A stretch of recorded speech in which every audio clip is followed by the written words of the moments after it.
So before I teed you up, I'm sure you heard me mention that Tony and I were going to get into Aaron Glenn a little bit and potentially McDaniels, possibly going back to New England. So let me start here. How many more years do the Bills stay atop this AFC East division? Like, I kind of like what New England is doing, and I do really like Drake May, but they are probably 2 years away from being 2 years away. The Jets are a bit of a disaster. The wheels seem to be falling off the experiment in Miami.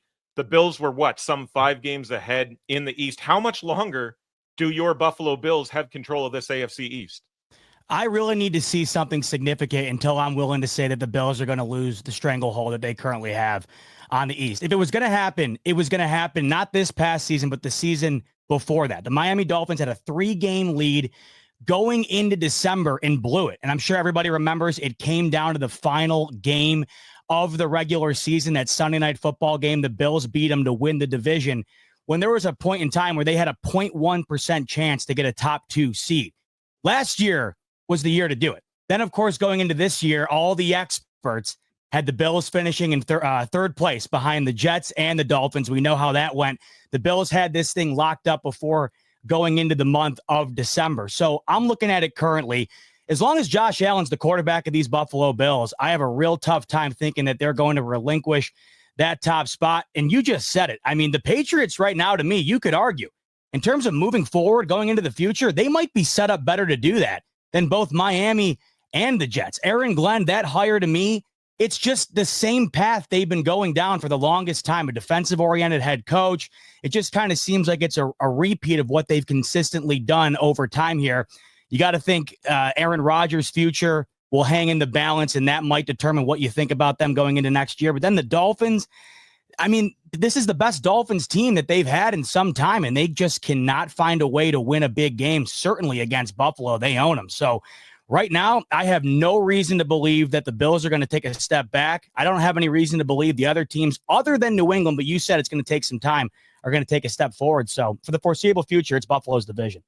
Yeah, New England has a piece or some pieces, but they need to start surrounding Drake May with some weapons, especially on that offense. Tony and I were talking about the spread earlier here. Still 1.5 with the Chiefs as home faves here, Z-Bot. What are your thoughts on this number as a Bills fan? Because I'm pretty sure I saw on your show earlier this week that you kind of like the Chiefs being the home chalk here. I love the Bills the Chiefs being a favorite here. So if we go just to this past weekend when the Bills played the Ravens, they closed as a home underdog. The Bills did. That was the first time that they had closed as a home underdog in the playoffs in franchise history. And make no mistake about it, the Bills used that as motivation. They had a lot of bulletin board material going into that game. And in a game that wound up finishing by a 2-point margin, I think the motivating factors going into it can ultimately be a differentiating factor when it comes to the end. And I think the Bills came out hot. They were motivated. They really won that game in the first half. I look at this one.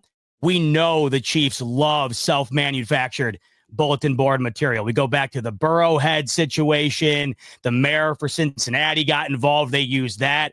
We've seen throughout Andy Reid's time here, they find ways to cling to, tidbits here and there to get motivated, even though they're in pursuit of doing what no one's ever done before, and that's win 3 straight. You'd think they wouldn't need motivation. They still find a way to go and grab it. So I am happy that the Bills are the dog in this game because I know for a fact that the Chiefs would use that as added motivation going into it if they were the dog at home. Ziba, outside of Shakir, a lot of the Bills wide receivers have kind of disappeared so far in the playoffs. A couple games. I think Mac Hollins was the second leading wide receiver with 12 yards last week. So outside of Shakir, which wide receiver do you think Josh Allen trusts the most in a big spot, third down, fourth quarter? Got to have it. Who does he have the best rapport with? Who does he trust the most, you think, in those spots? Man, Tony, it's hard to tell. The fact that these Bills score the amount of points they do on a weekly basis without really incorporating their wide receivers in the game at all outside of Shakir is crazy. I mean, you go back to this Ravens game where they score 27 and they were on the doorstep of going over 30 again if Allen were to get in on that run before they settled for the field goal there. Amari Cooper, 0 catches. Dawson Knox, 1 catch. Keon Coleman, 1 catch. Curtis Samuel, 2 for 9. Kincaid, 1 for 11. The beauty about these Bills, Tony, is that they do not need to incorporate these guys to a scale in which many other teams would in order to reach the point total that they've been doing on a weekly basis here. I mean, they've scored an incredible amount of points this year in ways that you would not imagine a Josh Allen-led team to do it. I look at this. It's not the wide receivers, but it's the tight ends. The Chiefs are one of the worst teams in the NFL at defending the tight end position. The Bills got two great ones in Kincaid and Knox. So Shakir's always going to be your safety blanket guy. We've seen that week in and week out, but I look for Kincaid and Knox to have involvement in this game against the Chiefs more than I look at any other wide receiver. You brought up Amari Cooper. To me, I was expecting this guy was going to take a week or two, maybe three, to get integrated into the offense, to build a rapport with Josh Allen, and then we'd see him be a full-time starter. That was my expectation for him coming in. I'm curious why you think it hasn't worked out. Is it because of the offense as the way you describe it, more emphasis on tight ends? Is there some issue between Allen and Cooper just not getting on the same page? Why aren't we seeing the same Amari Cooper that NFL fans are used to seeing with other franchises? It's so odd. See, I think it has worked out, but the numbers would never tell you that it has. They've lost one game since adding him, and it was that crazy shootout against the Rams where Josh Allen was still on fire. The offense still up. They still put up 40-plus points.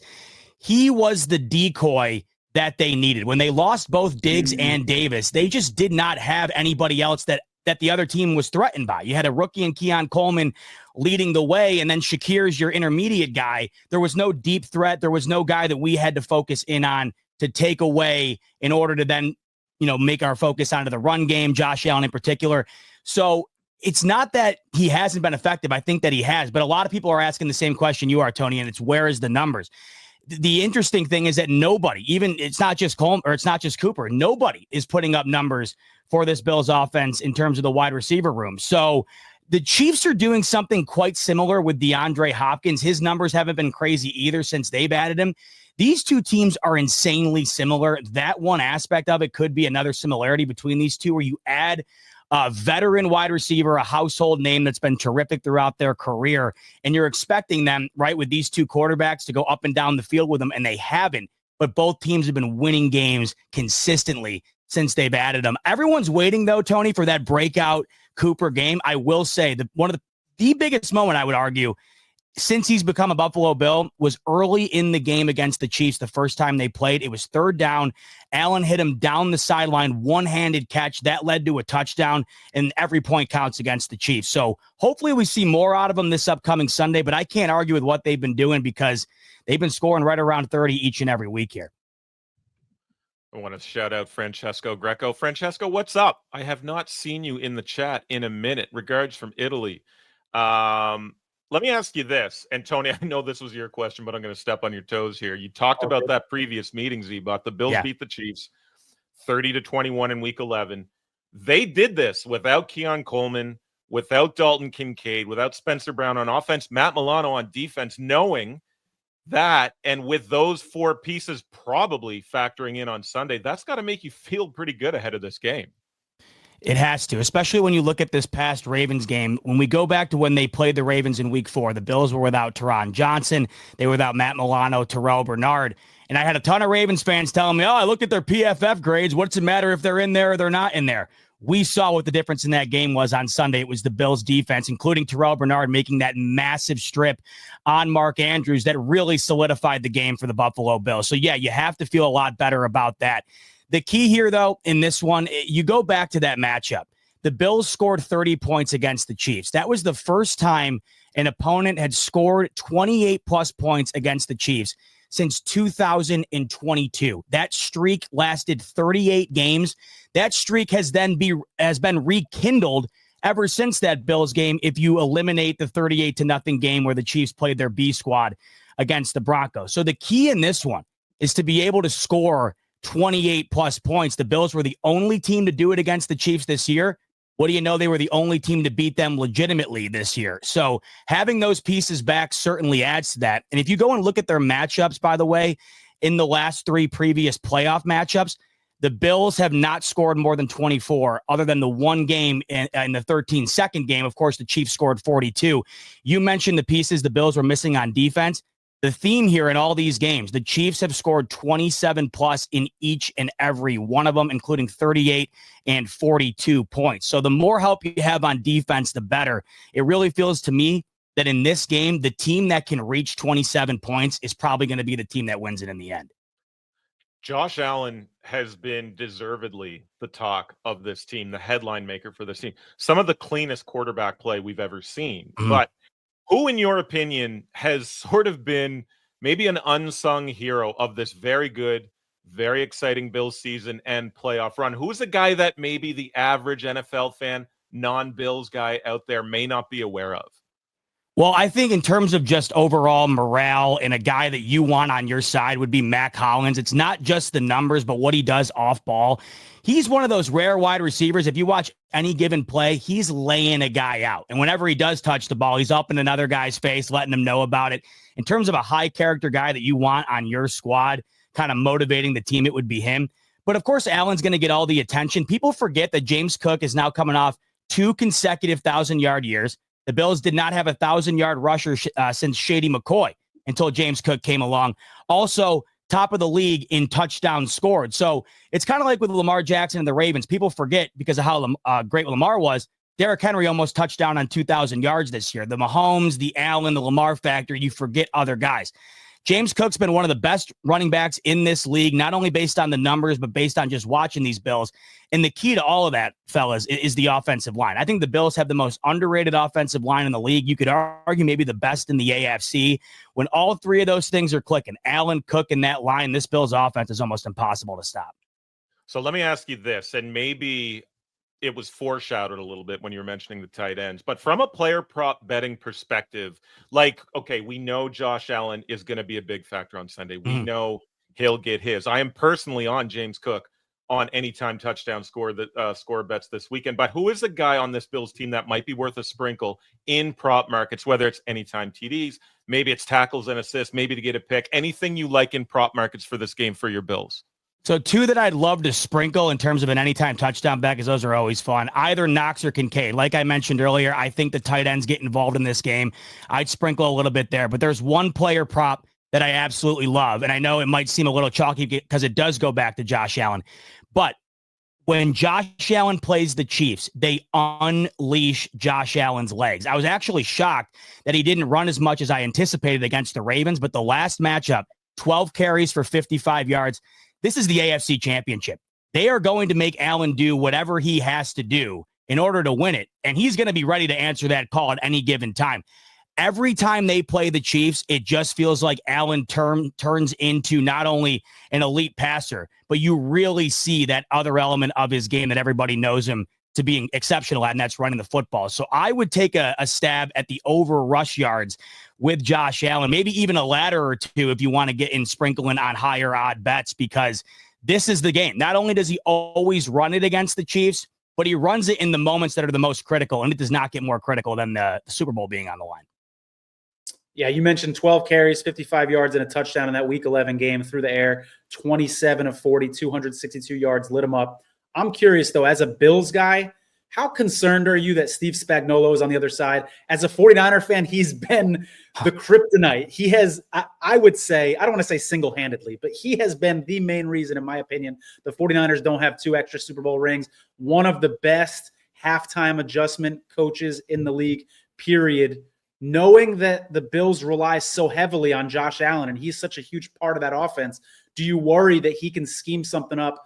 You're never going to take Josh Allen out of the game, but do you worry that he can scheme something up to kind of neutralize what Josh Allen does? Of course you do. Tony, you nailed it, especially as a 49ers fan. I go back to that Super Bowl last year. The blitz packages that he sent at Brock Purdy in that second half, I think I'll say it for you. He single-handedly won that game, in my opinion, in the second half. We go back to the moments where it was 4th down or a 3rd and long or whatever, and he just sent the house at Purdy. They had no answer for it. I thought that ended up being the difference. I think Spagnuolo is a Hall of Fame coordinator. He might be the first to ever get to that point. I don't think this Chiefs team is the same without him. I think that they would tell you that.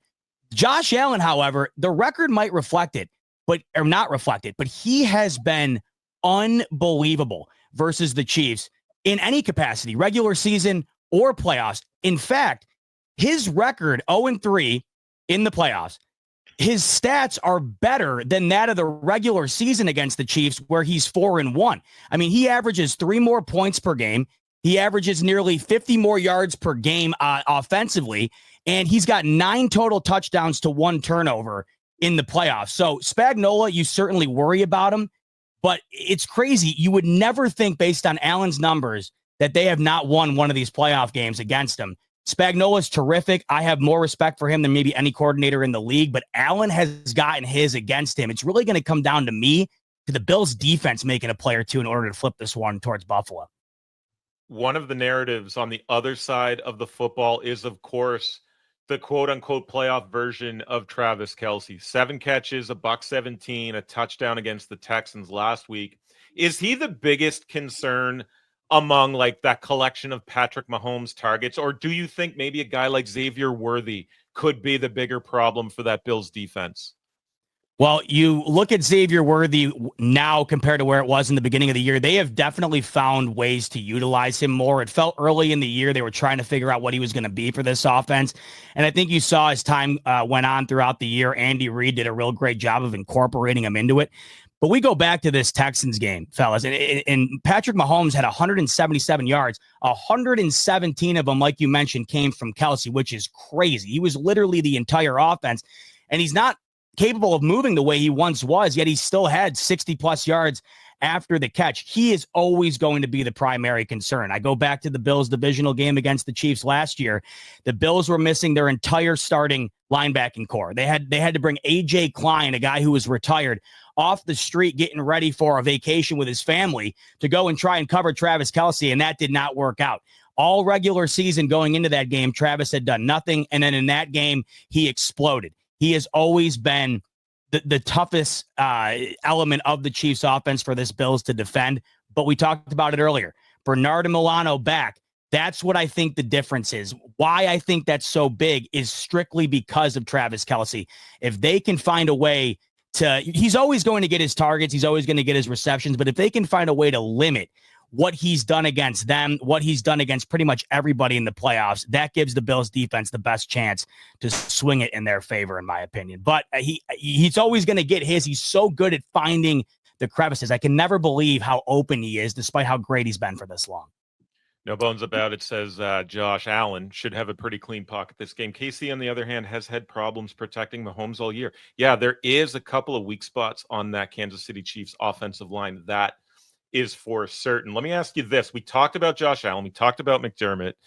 What is it about Josh Allen this season? Like, the knock on Allen has always been the picks. It's been the turnovers. We talked about it already. Like, it's some of the cleanest quarterback that we've seen in this league, the way Josh Allen has played. Do you chalk that up to the head coaching situation in Buffalo, or what is it that made Josh take that massive step this season? It's really hard to believe. Last year, 29 throwing touchdowns, 18 picks. And you'd figure if you were to cut down the picks, then you'd have to cut down the production. 28 throwing touchdowns this year, 6 picks. Nobody would have guessed this, guys. Really, nobody. You watched Allen throughout his career, and I had always said, you have to take the bad with the good with Allen, because in order to get those unreal highlight plays, he has to take risks that also result in the turnovers. Now he's completely eliminated the turnovers, still making those highlight reel plays, but he's making the smart play 99% of the time. McDermott's been a huge factor in this. The whole team is the most mature they've ever been under McDermott and Allen. It's just visible. I think the biggest difference maker is Joe Brady. They have eliminated the plays that put the Bills in harm's way, and that's also allowed Josh Allen himself to not put the ball in harm's way when he doesn't have to. Brady has been a master at sticking with what has worked throughout a football game. That's why the Bills' run game now is just as potent and lethal as their pass game, and I think that's why the mistakes from Allen have gone down so significantly, because the offensive line play has been great. That's why he doesn't get sacked. Had one of the lowest sack rates of the year this year. So when you're under pressure, you're more likely to make mistakes. So they are eliminating the pressure. And then Joe Brady's also implemented this run game that has worked significantly compared to what it was before. All those things have culminated into Josh Allen having an incredible year that none of us would have saw coming in terms of the turnovers. Zeba, I got a theory I want to run by you and see if it passes your litmus test, because you kind of present it as sort of a pie chart of reasons for Josh Allen taking that next step. And I'm wondering if this belongs somewhere on the pie chart, maybe a smaller slice. But in the past, he had Stephon Diggs, kind of a guy that if you don't get him the ball, he's going to let you know. He's going to be unhappy that he's not getting the ball. And I wonder if not having that, whether you want to say diva or that yappy wide receiver, and him being able to spread it out and actually throw to who's open and not have to worry about making sure these guys get these numbers. I wonder if that could relax him a little bit and put his mind at ease when he's making decisions back there. It certainly has. I go back to the ultimate example of this. The Chiefs won 1 Super Bowl with Tyreek Hill. They immediately won 2 the second he left the building. Now what are we watching? Tyreek Hill, post-game presser after the final game for the Dolphins, he's pretty much saying, I want out. We always kind of knew that Tyreek Hill, much like these massively famous wide receivers, all of them seem to be the same in this way, where, there's so much limelight on them. They want the ball constantly, and then the offense gets pressured into doing that.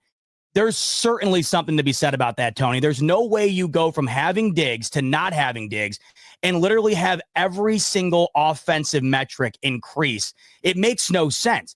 I think some of it might have been a bit overblown in terms of, how much they had to feel the pressure going towards him with the offense. But there's no doubt about it that it certainly was a factor. And Allen being able to go out there now with nobody caring whether or not they get the ball, him being able to go to whoever or either run the ball and not have to go to the sideline and worry about getting his ear chewed off because of it. There's no doubt about it, Tony. The pressure that's been relinquished from Josh Allen, I think because of that, was visible all year long. There's no way he's having these numbers again if that was on his mind throughout the season. Good stuff. You got a final score prediction for us. And then second, if this game goes into overtime again, like we've seen in the past, you want to get the ball first or second? Oh, my God. What a question, especially because the overtime rule was changed because of that 13-second game between these two guys. Yeah.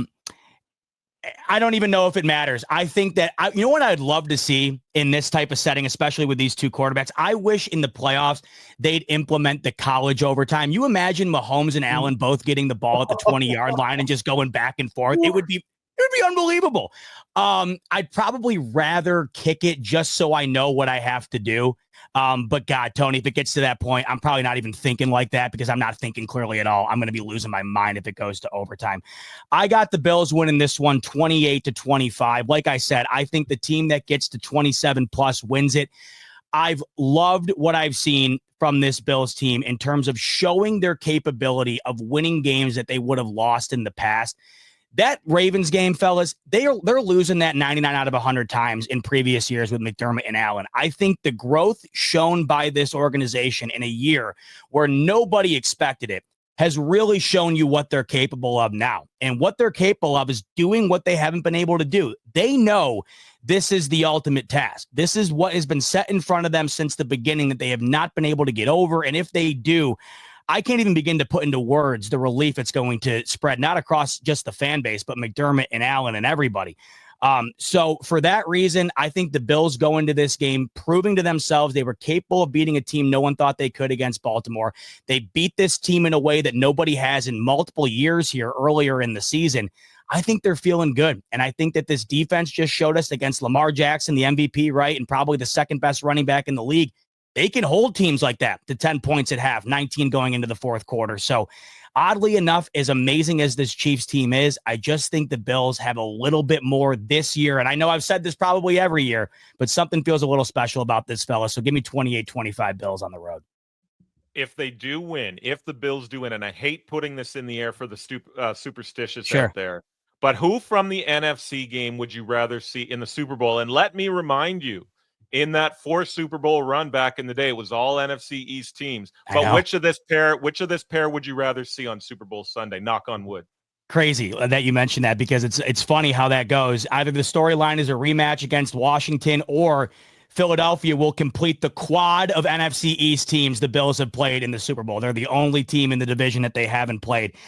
Man, right now, I don't know. I think it's pick your poison. The Eagles might be the best team in the NFL in terms of personnel. I don't even know how there's much of an argument against it based on the defensive side of the ball and the offensive side of the ball. Not only the way they're playing, but just the household names. They're loaded. But the offensive play currently in the playoffs, outside of Saquon Barkley, which has been unreal, it hasn't been what you'd expect.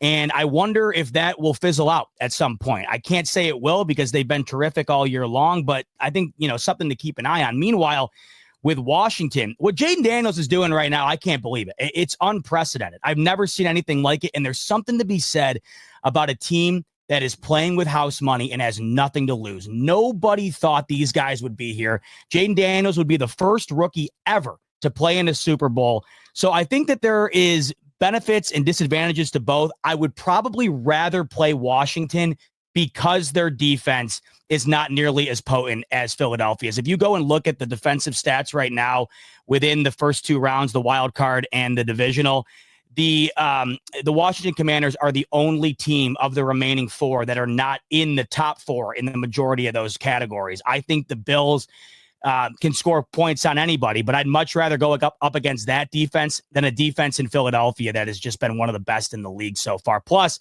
stopping Saquon Barkley isn't an easy task, so I'd probably sign up for Washington, but I got a feeling it's going to be Philadelphia. Zbot, let the folks at home know where they can find all of your great content before we let you go. You got it. So over at Twitter, it's at Zbot tweets, and then on every other platform, YouTube, Instagram, TikTok, you name it, just type in Buffalo Fanatics, and that's where we'll be. And we will be having a ton of stuff coming your way all week long because this is the biggest week of the year, and we are stoked that we're still alive for it. So at Buffalo Fanatics on all major platforms. Best of luck to your Bills this weekend. I get the feeling that they are sort of borderline America's team this week, and the amount of fans that will be behind them and celebrating a win over the Chiefs is pretty significant. So good luck this weekend. Try to enjoy the football game, and thanks for your time, Zbot. Appreciate you, fellas. Thanks so much for having me on.